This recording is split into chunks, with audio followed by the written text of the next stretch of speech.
ಎಲ್ಲರಿಗೂ ನಮಸ್ಕಾರ. ನನ್ನ ಹೆಸರು ಭಾವನಾ ಅಂತ, ಸಾಹಿತ್ಯ ಪೇರೆಂಟ್ ಮಾತಾಡ್ತಾ ಇರೋದು. ನನಗೆ ಈ ಸ್ಕೂಲ್ಗೆ ನನಗೆ ಗೊತ್ತಿರಲಿಲ್ಲ. ಸುಮ್ಮನೆ ನಾನು ವರ್ಕಿಂಗ್ ಇರೋದ್ರಿಂದ ಡೇ ಕೇರ್ಗೆ ಸೇರಿಸಿದ್ದು. ನನ್ನ ಮಗಳು ತುಂಬ ತೀಟೆ ಇದ್ಲು. ಆದ್ರೂ ಎಷ್ಟು ಬ್ಯಾಲೆನ್ಸ್ ಮಾಡಿ ಮನೆಗಿಂತ ಚೆನ್ನಾಗಿ ನೋಡ್ಕೊತಾ ಇದ್ದಾರೆ. ಅವಳು ಡೈಲಿ ಟೈಮ್ ಆದ ತಕ್ಷಣ 9 ಆದ ತಕ್ಷಣ ಅವಳು ಬ್ಯಾಗ್ನ ಹಾಕೊಂಡು ಬಾಯ್ ಬಾಯ್ ಅಂತ ಹೇಳ್ತಾ ಇರ್ತಾಳೆ. ನಮಗೆ ತುಂಬ ಖುಷಿ ಇದೆ, ಸ್ಯಾಟಿಸ್ಫೈ ಇದೆ. ನಮಗೊಂಥರ ಭಯನೇ ಇಲ್ಲ. ಇಲ್ಲಿ ಸ್ಕೂಲಿಗೆ ಬಿಟ್ಟು ಹೋಗ್ತಾ ಇದ್ದೀನಿ, ಹೆಂಗಿದ್ದಾಳೋ ಏನಿದ್ದಾಳೋ ಅದು ಯೋಚನೆ ಮಾಡಲ್ಲ. ಮ್ಯಾಮ್ ಏನೇ ಇದ್ರೂ ಫೋನ್ ಮಾಡಿ ಇನ್ಫಾರ್ಮ್ ಮಾಡ್ತಾ ಇರ್ತಾರೆ. ಏನಾದರೂ ಹುಷಾರಿಲ್ಲ ಅಂದ್ರೂ ಟೇಕ್ ಕೇರ್ ಮಾಡ್ತಾರೆ. ನಮ್ಗೆ ತುಂಬ ಖುಷಿ ಇದೆ. ಮತ್ತು ಅವಳಿಗೆ ಇನ್ನೂ 1.8 ಇಯರ್ಸು, ಡ್ಯಾನ್ಸ್ ಮಾಡ್ತಾಳೆ, ರೈಮ್ಸ್ ಹೇಳ್ತಾಳೆ. ನಂಗೆ ತುಂಬ ಖುಷಿ ಇದೆ. ಇನ್ನೂ ಗ್ರೋತ್ ಆಗಲಿ, ಸ್ಕೂಲು ಚೆನ್ನಾಗಿರಲಿ ಅಂತ ನಾನು ತುಂಬ ಆಶಿಸ್ತೀನಿ. ನನ್ನ ಹೆಸರು ಭಾಗ್ಯಶ್ರೀ.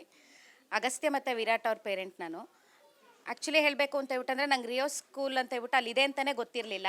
ನನ್ನ ಫ್ರೆಂಡ್ ಸಮಾನ ಅಂತ ಹೇಳ್ಬಿಟ್ಟು ಸ್ವೀಕೃತಿ ಅವ್ರ ತಾಯಿ ಸಜೆಸ್ಟ್ ಮಾಡಿದ್ರು. ಏನು ಅಂತಂದರೆ ಹಿಂಗಿದೆ ನೋಡು ಒಂದು ಸಲ ಅಂತ ಹೇಳ್ಬಿಟ್ಟು ಅಂದ್ಲು. ಫಸ್ಟ್ ಹೋದಾಗ ಅಷ್ಟು ಅಂದರೆ ಎಲ್ಲ ಪೂರ್ತಿ ನಾವು ಮನೇಲಿ ಕನ್ನಡ ಮಾತಾಡೋದು, ಎಲ್ಲ ಪೂರ್ತಿ ಇಂಗ್ಲೀಷ್ನಲ್ಲಿ ಮಾತಾಡ್ತಾ ಇದ್ರು ಅಂದ್ಕೊಂಡು ನಾನು ಬೇರೆ ಥರನೇ ಅಂತ ಹೇಳ್ಬಿಟ್ಟು ಅಂದ್ಕೊಂಡಿದ್ದೆ. ಸೇರಿಸಿದ್ಮೇಲೆ ಗೊತ್ತಾಯಿತು. ಆ್ಯಕ್ಚುಲಿ ಹೇಳಬೇಕು ಅಂದರೆ ನಮ್ಮ ಈ ಬ್ಯಾಂಗ್ಳೂರು ಸೆಕೆಂಡ್ ಸ್ಟೇಜ್ನಲ್ಲಿ ನಾನು ನೋಡಿರೋ ಪ್ರಕಾರ ಅಂತಂದರೆ ಈ ಸ್ಕೂಲ್ಗಿಂತ ಬೆಸ್ಟ್ ಸ್ಕೂಲ್ ಇನ್ಯಾವುದೂ ಇಲ್ಲ.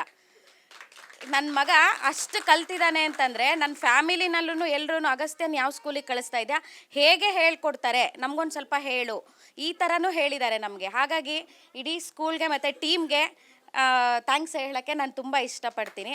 ಆದರೆ ಅವರು ಇನ್ನೂ ಕಲ್ತ್ಕೋಬೇಕು ಅಂತ ಹೇಳ್ಬಿಟ್ಟು ಅನ್ನೋದೇನೂ ಇಲ್ಲ. ಅವ್ರು ಆಲ್ರೆಡಿ ಲೆವೆಲಲ್ಲಿ ಮೇಲ್ಗಡೆನೇ ಇದ್ದಾರೆ. ಹಾಗಾಗಿ ಇದೇನೇ ಕಂಟಿನ್ಯೂ ಆಗಲಿ, ಇನ್ನೂ ಎತ್ತರದ ಸ್ಥಾನದಲ್ಲಿ ಬೆಳೀಲಿ ಅಂತ ಹೇಳ್ಬಿಟ್ಟು ಕೇಳ್ಕೊತೀನಿ. Thank you ma'am.